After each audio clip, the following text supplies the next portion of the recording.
Hai, Assalamualaikum warahmatullahi wabarakatuh. Sebelumnya, kenalin dulu, nama aku Siti Nurjana, kelas 8F, sekolah di SMPN Negeri 1 Cimanggung.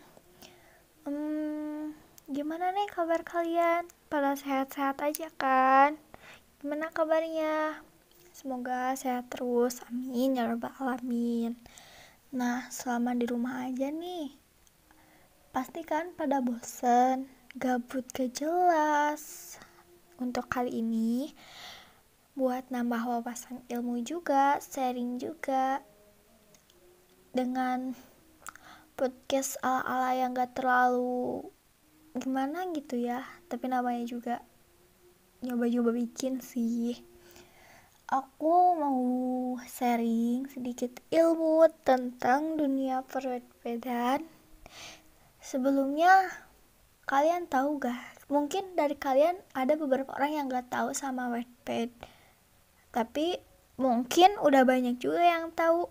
Soalnya kan mulai dari novel Mariposa, Junior, Saya, My Ice Cream, kebanyakan kan dipublish dari Wattpad yang sekarang diangkat jadi novel.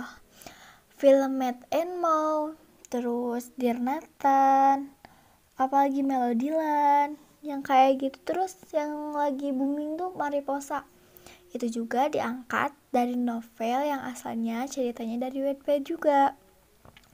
Mungkin dari kalian ada yang gak tahu Wattpad itu apa.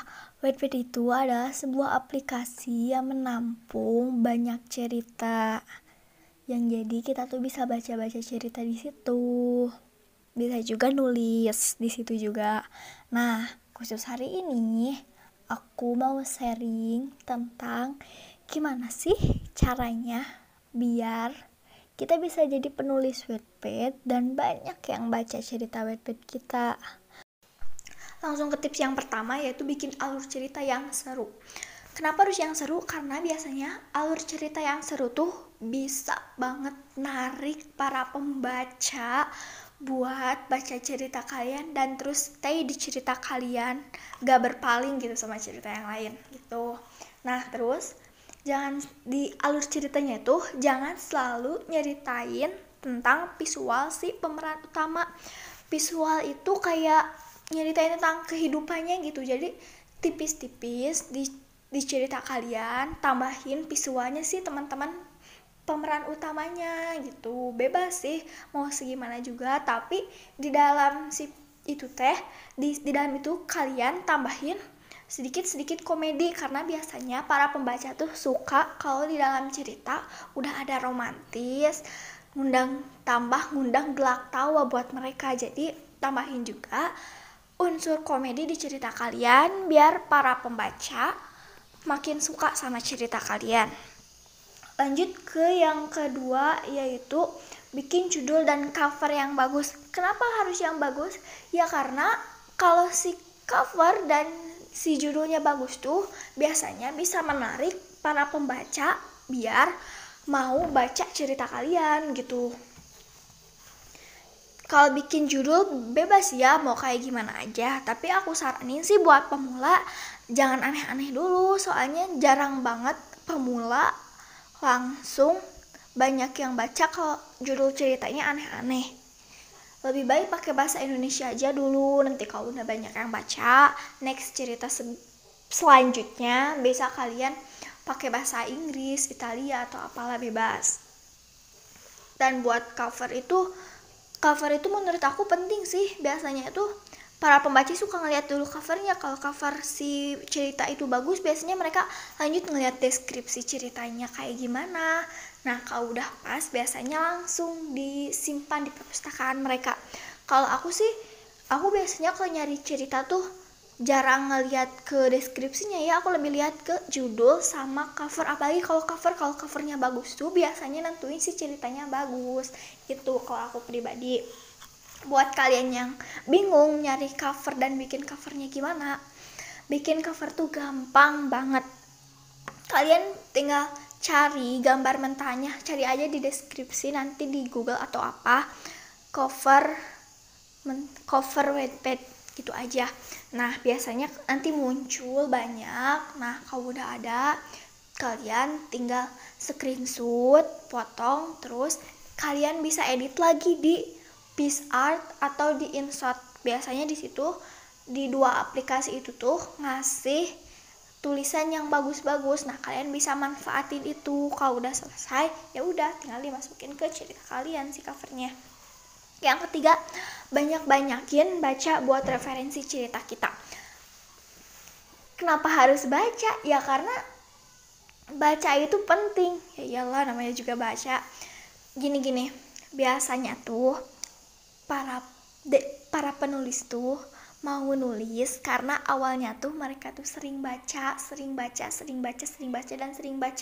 Yang awalnya sering baca akhirnya ketagihan buat nulis. Dan kalau kalian udah punya banyak bacaan, biasanya buat nulisnya juga gak susah karena kalian kata-kata di sini kayak gini, kalimat di sini kayak gini. Jadi kalian tuh bisa ambil sedikit dari cerita itu yang kalian baca buat referensi ke cerita kalian.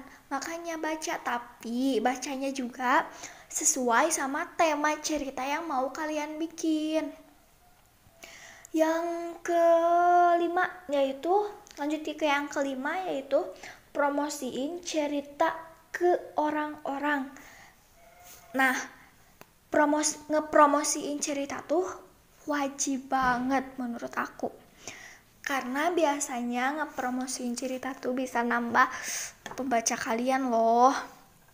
Tapi gak terlalu sering sih, gak terlalu manjur juga gitu. Ngepromosiin cerita kalian ke orang-orang tuh bisa lewat WA di story kalian, bisa lewat Instagram, bisa lewat Twitter, bisa lewat Facebook juga. Aku nyaranin itu, tapi aku gak nyaranin kalian buat ngepromosiin cerita kalian di kolom komentar, atau apa sih yang kolom percakapan profil orang. Kenapa enggak? Ya karena kadang kalau kalian ngepromosiin di situ, para pembaca tuh malah bikin para penulis yang itu tuh malah kesel sama kalian. Ya karena mereka juga nulis, mereka juga ngepromosiin, tapi bukan gini caranya gitu. Kalau caranya kayak gitu, yang ada ya bikin orang lain kesel, tau gak? Karena mereka tuh make si profil percakapan yang gitu tuh, para penulis yang lain tuh biasanya buat komunikasi sama para pembacanya. Apalagi kalau kalian nulis promosi di profil pembaca yang udah terkenal, kata aku mah ya percuma banget, soalnya jarang ada yang baca. Karena ya bakal yang ada malah ketumpuk sama promosi orang lain gitu. Jadi aku lebih saranin kalian di ngepromosinya tuh di di Instagram, di Facebook, di Twitter yang kayak gitu aja. Terus bisa juga ngepromosiin lewat teman-teman kalian langsung. Kalian minta pinjam HP-nya, terus kalian pakai Wattpad punya mereka, terus kalian save, ikutin juga pakai HP Wattpad, handphone Wattpad punya teman kalian. Kalau nggak bisa ngomong kayak gini, punya Wattpad gak? Punya? Enggak misalnya katanya. Nah bisa kalian download dulu sama kamu, terus udah itu masukin cerita kalian, cari terus masukin ke perpustakaan punya mereka gitu. Nah segitu aja tips dari aku. Jangan lupa buat selalu usaha, karena untuk mendapatkan hasil yang maksimal tidak ada cara yang instan, karena semua itu butuh perjuangan. Semoga bermanfaat. Jangan lupa like, comment, dan subscribe, dan share video ini ke teman-teman kalian. Thank you for watching. See you next video. Bye bye.